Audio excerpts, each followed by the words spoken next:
Le deuxième secret qui est très important, c'est le secret de la soumission aux autorités. Il y a beaucoup de rebelles, même à l'église. Est-ce qu'on peut t'envoyer même? Tu ne rencontres personne parce que tu n'es soumis à personne. Parce que tu peux obéir à quelqu'un, mais tu n'es pas soumis à la personne. Beaucoup d'entre vous, vous travaillez pour quelqu'un, vous êtes sous quelqu'un, mais vous n'êtes pas soumis à la personne. Et le fait que tu ne sois pas soumis, ça fait que certaines situations ne sont pas soumises à toi. Il y a un lien entre ta soumission et ce qui doit se soumettre à toi. Un jour, Jésus devait arriver chez un centenier pour prier pour lui. Et Jésus a décidé d'arriver chez ce centenier-là. Alors que Jésus faisait un mouvement, le centenier dit à Jésus pour prier pour son serviteur. Il dit, tu n'as pas besoin de rentrer chez moi. Il dit, moi qui suis soumis à des supérieurs. Parce qu'il est soumis à des supérieurs, il dit à ses serviteurs, il dit à l'un, va, et il va. Qu'est-ce qu'il est en train de nous démontrer? Que lorsque tu n'es pas soumis, tu n'as pas le droit de dire va et puis ça va. Donc il dit, moi qui suis soumis, parce que je suis soumis, quand je dis à l'un va, il va. Quand je dis à l'un viens, il vient. Donc Jésus, toi aussi qui es soumis à Dieu, je sais que si tu dis à la maladie va, la maladie va aller. Alléluia. Parce que tu es soumis à Dieu, la maladie est soumise à toi. Vous comprenez le principe? Donc je demande, toi tu es soumis à qui? Parce que la vie répond à ce à quoi tu es soumis. Personne de bien ne rentre dans ta vie parce que tu n'es soumis à personne. Maintenant écoutez-moi, il y a un piège entre l'obéissance et la soumission. Beaucoup sont obéissants mais ne sont pas soumis. On peut te dire, oh, apporte-moi une chaise.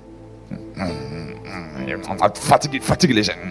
Tu es venu avec la chaise, tu as obéi, mais tu n'es pas soumis. À un moment donné, beaucoup de femmes ne sont pas soumises à leur mari. Mais elles sont obéissantes, elles vont préparer, elles vont laver les assiettes, elles vont faire telle chose. Elles vont le faire par obéissance, mais pas par soumission. Maintenant, à un certain moment, certains hommes ne sont pas soumis à Dieu. Parce que l'homme est censé être soumis à Dieu, parce que Dieu est le chef de l'homme. Quand un homme n'est pas soumis à Dieu, il crée une rébellion dans sa femme. Lorsqu'un homme n'est pas soumis à Dieu, sa femme va commencer à être rebelle. Lorsqu'une femme n'est pas soumise à son mari, ses enfants vont commencer à devenir rebelles. Lorsque les enfants ne sont pas soumis à leurs parents, la vie va commencer à devenir rebelle. Les gens qui doivent rentrer dans la vie pour les bénir là, vont se détacher d'eux. Ils vont être exposés. L'insoumission crée un cycle de malheur, un cycle de mauvaises rencontres, un cycle de problèmes. Parce que tu n'as pas écouté ta maman, c'est comme ça que tu as croisé ton camarade drogué là et puis tu as commencé à te droguer aussi. Quand tu n'écoutes pas, la vie même va devenir hostile pour toi. Les rencontres seront des mauvaises rencontres. Il y a un manque de bénédiction parce que tu n'es pas soumis. Je prie pour toi que tu sois soumis.